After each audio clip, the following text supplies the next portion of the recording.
finally, I am done with my first dose of the vaccine against COVID-19. And isang araw na ang lumipas, guys. So far, right after maturukan ng vaccine, wala naman akong nararamdaman.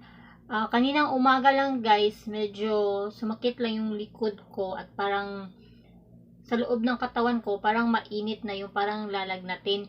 Pero hindi talaga ako nilalagnat. And, normal lang din yon. Pero, bago ka nila bibigyan ng vaccine, gagawa muna sila ng assessment, guys, kung karapat-dapat ka bang bigyan ng vaccine.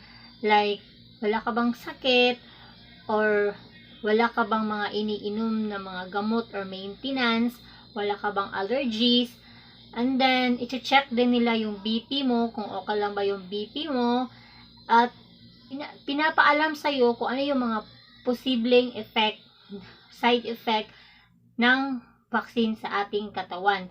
Tulad nung, yun nga, lagnat, pagkahilo, sumasakit yung ulo, pagtatae, ano pa ba, yung iba, tumataas yung BP,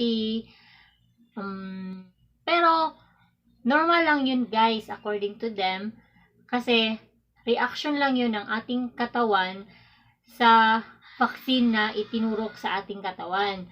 And then, guys, pagkatapos tayo maturukan ng vaccine, pinapapunta muna sa observation area to check ulit yung BP mo, and then after 30 minutes, magre-rest ka muna doon, then after 30 minutes, i-check ulit yung BP.